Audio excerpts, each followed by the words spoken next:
And I think that's what they're really working on, because they are not going to move back to the original order of individual freedom and limited government and a very small federal government. That, of course, is what we want. And yet they want to move in the opposite direction. But, chaos as it comes might offer some opportunity as well, because it's going to be very difficult to manage hundreds of millions of people. I've got on screen for the PrisonPlanet.tv viewers, for radio listeners, I'm going to play a 30-second clip. Here is Henry Kissinger saying, use Obama and his incredible world support and the image of him to ram through the New World Order, using the crises they've engineered to bring us even deeper under their control. Here it is. So he can't really say that it's one problem, that it's the most important one. But he can give a new impetus to American foreign policy, partly because the reception of him is so extraordinary around the world. I think his task will be to develop an overall strategy for America in this period when really a new world order can be created. It's a great opportunity. It isn't such a crisis. Are you confident about the people? Okay. Congressman, specifically, the Trilateral Commission in 74 said that within 3 decades, they would engineer a world banking collapse, knowing their fiat system had to implode, and that they would then offer a global bank that sets currency rates for the major 10 nations or major 10 regions. Club of Rome said it as well. Again, how do we stop this? Well, I think the market will eventually stop it, because what they're trying to impose on us is not workable. It's but we don't know the timing. We knew the Soviet system wouldn't work, because socialism doesn't work. But just look at the pain and the suffering that occurred for many, many decades. But it was predicted by Austrian economics that the Soviet system would collapse, and it did. And what they're proposing can't work either. The big thing is politically, how much pain and suffering are we going to go through? People should be ready to deal in the market, the real marketplace. They may have to use gold and silver coins, but internationally, they're going to play games with it. They're not going to give up easily, but we do know it always fails. They couldn't maintain the Bretton Woods system, and they can't maintain the system that came out of Bretton Woods. That's not been maintained, and it's collapsing at this very moment. And the one they're talking about won't work either. The big question is, how far along can they get? Congressman, and will our movement grow fast enough to counteract them? Congressman, stay there. I'm skipping this network break, not just the PrisonPlanet.tv break. So, John, just suspend this break as we go out. We're skipping the network break so we can go right to the end of the hour with Ron Paul. This information is too vital. This is a network break, so stations, stay with us. We're going live continually. Okay, Congressman, continuing here with you, sir, live on air. I've been asking a lot of questions. I've been bringing up a lot of points. What are some points you'd like to make, sir, today to the viewers and listeners? The optimistic side is that we're very pleased with our organization around the country, especially on the college campuses. The more I think about it, the more excited I get about reaching out to a generation that most people believe are all with Obama. I don't happen to believe that. Even the statistics show that they didn't necessarily come out and vote the way that people thought. So that we should have some optimism that we can reach a next generation. But we have a lot of activity going on, but we do live in very, very dangerous times, and hopefully we can work within the system before it breaks down completely, which means people should be involved and try to influence their members and get involved in campaigns and try to get me some help in Washington. Sir, we know that governments love to stage events or use events to get more power and control. Are you worried about Gulf of Tonkin events continuing? Obama has said he wants to deal with Iran and swiftly in the next year. Are you concerned about staged events? Yes, a year or so ago, I think because so many times we had expressed concerns about this, they actually backed off when we were worried about a staged event for an excuse to go into Iran. And Bush backed off, I think, because of some of the publicity we gave to that.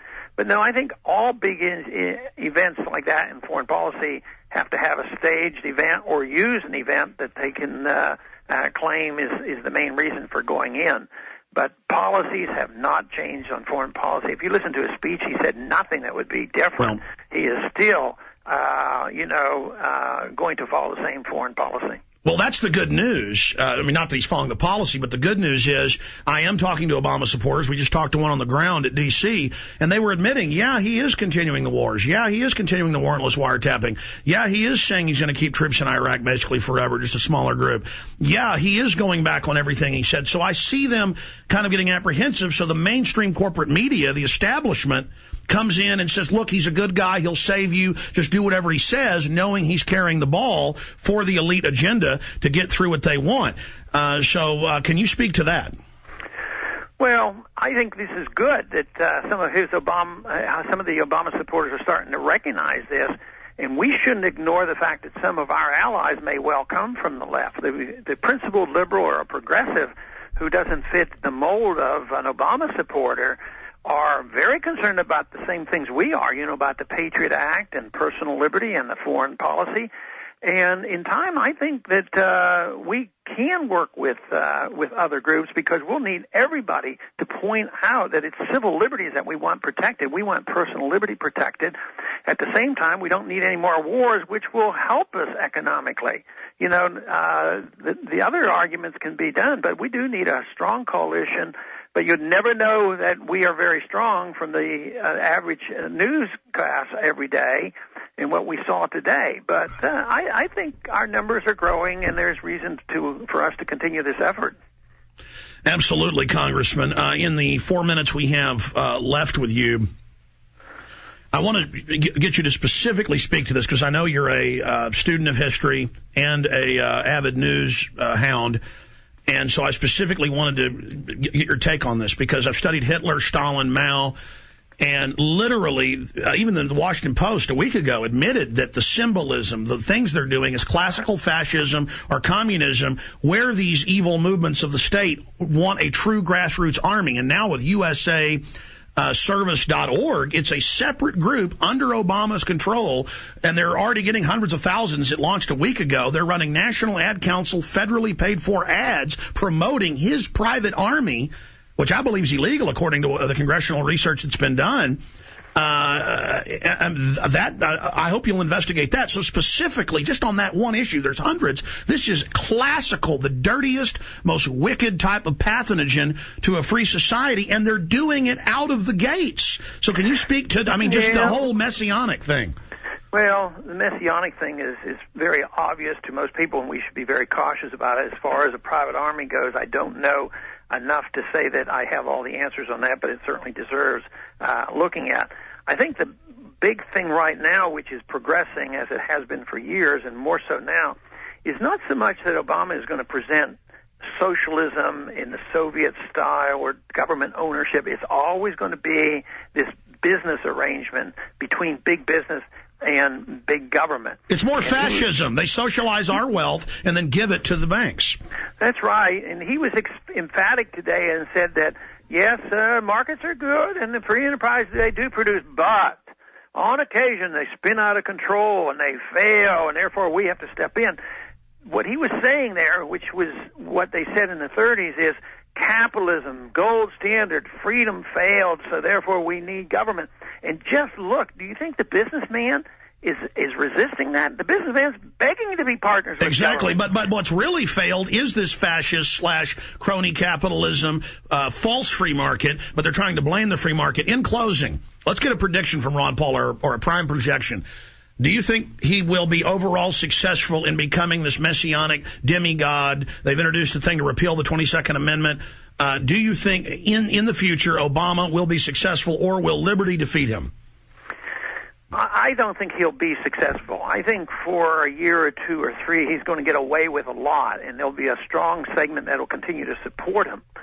But I think ultimately truth wins out in the end, and that's why I remain optimistic. Congressman, Liberty Committee, tell folks about some of the websites they should visit. Okay, I'd have them go to campaignforliberty.com and join us. And we are going to have meetings around the country, and we're looking for new members, and we continue to grow, and we're emphasizing a lot of organization on college campuses. And I would add, in the minute we have left, this is classic. They saw what you did. The Obama campaign admitted they mimicked your true grassroots. They did that. The media attacked you. He launched ahead. He won. And so that shows how important a true grassroots movement under liberty and individualism is to counter their collectivist movement. Do you agree? Oh, absolutely, and that's the only way it should be, and I feel pleased about that. But like I tried to simplify that, I really believe freedom is a popular issue. I think the thing that... Pardon me? No, I mean, I think the thing that's going to sink him, though, is going after the guns. Do you agree? Oh, yeah. The American people aren't going to give up the guns. Can you imagine now the millions of people who have bought gold coins and can't even find them now, realizing what's going on? They're not going to give up their guns, and they're not going to give up their gold. And they say this is an opportunity for the New World Order. In reality, it's an opportunity for freedom, isn't it? Absolutely. We should work hard. Congressman, God bless you. Godspeed. We'll talk to you soon.